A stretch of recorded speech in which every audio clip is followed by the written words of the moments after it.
तो में आपका स्वागत है। तो दोस्तों मेरे चैनल पर बने रहें और अधिक से अधिक सब्सक्राइब करें ताकि आपको नए नए अपडेट मिल सकें। तो पुरानी पेंशन के मुद्दे पर केंद्र और राज्य के सरकारी कर्मचारी लामबंद होंगे। लगे हैं दिल्ली की रामलीला मैदान। पुरानी पेंशन के लिए सरकारी कर्मचारियों की लड़ाई का गवाह बना रहा है। 2 विशाल रैलियों के बाद 3 नवंबर को confederation of central government employees and work ने रामलीला मैदान में बड़ी रैली करने की घोषणा की है। अभी यह रैली होनी है, लेकिन इसमें पहले रामलीला मैदान में चौथी विशाल रैली, जिसकी पेंशन जय घोष महारैली का नाम दिया गया है, की तैयारी शुरू हो गई है। All India NPS employees federation के राष्ट्रीय अध्यक्ष डॉक्टर मंजीत पटेल का कहना है कि पेंशन जय घोष महारैली के national mission of old pension scheme Bharat के बैनर तले 10 दिसंबर को होनी है। यह एक निर्णायक रैली होगी। अगर उस समय तक केंद्र सरकार पुरानी पेंशन बहाल नहीं करती है तो उस रैली में अनिश्चितकालीन हड़ताल की घोषणा की जाएगी। केंद्र के लिए यह रैली एक अल्टीमेट है।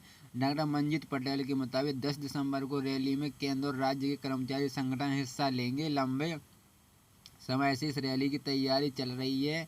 ओपीएस के लिए गठित national joint council of action की संचालित समिति के सदस्य डॉक्टर मंजीत बताते हैं कि 10 दिसंबर की रैली में करीब 1.5 दर्जन केंद्रीय संगठन और अनेक प्रदेशों की एसोसिएशन फेडरेशन शिरकत करेंगे। केंद्र सरकार के लिए रैली एक अल्टीमेट है। अगर सरकार ने दिसंबर में ओपीएस बहाली को लेकर कोई पुख्ता घोषणा नहीं की तो जनवरी 2024 में हड़ताल शुरू होगी। केंद्र सरकार की तरफ से जुलाई में all India NPS employees federation के सुझाव मांगे गए थे। सरकार ने लिखित में सुझाव दिए गए। इसके बाद सरकार की तरफ से कुछ नहीं बताया गया। स्टाफ साइड की राष्ट्रीय परिषद जेसीएम के सचिव शिव गोपाल से मिश्रा की तरफ से भी सरकार को सुझाव दिए गए हैं। बतौर डॉक्टर पटेल, सरकार एनपीएस में शामिल होने से प्रत्यक्ष पर बातचीत नहीं कर रही है। ओपीएस पर हो चुकी कर्मियों की 2 रैलियां। केंद्र और राज्य के कर्मचारी संगठनों ने सरकार को स्पष्ट तौर से बता दिया कि उन्हें बिना गारंटी वाली एनपीएस योजनाओं को खत्म करने और परिभाषित एक गारंटी वाली पुरानी पेंशन योजनाओं की बहाली से कम कुछ भी मंजूर नहीं है। नई दिल्ली के रामलीला मैदान में 10 अगस्त को कर्मियों की रैली हुई थी। ओपीएस के लिए गठित national joint council of action की संचालक समिति के राष्ट्रीय संशोधन एवं स्टाफ साइज की राष्ट्रीय परिषद जेसीएम के सचिव शिव गोपाल मिश्रा ने रैली में कहा था कि लोकसभा चुनाव से पहले पुरानी पेंशन लागू नहीं होती है तो भाजपा को उसका खामियाजा भुगतना पड़ेगा। कर्मी पेंशन और उनके रिश्तेदारों को मिलाकर यह संख्या 10 करोड़ के पार चल जाती है। चुनाव में बड़ा उलटफेर करने के लिए यह संख्या निर्धारित है। पेंशन शंखनाद महारैली में जुटे थे लाखों कर्मचारी।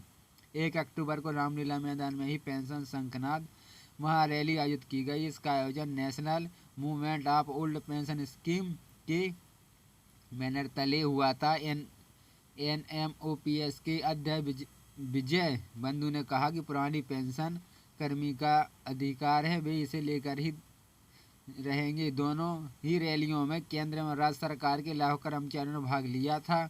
आखिर भारतीय रक्षा कर्मचारी महासंघ के महासचिव श्री कुमार का कहना है कि हमने सरकार के समक्ष एक बार भी फिर अपनी मांग दोहराई है। एनपीएस को खत्म किया जाए और पुरानी पेंशन योजना को जल्द से जल्द बहाल करें।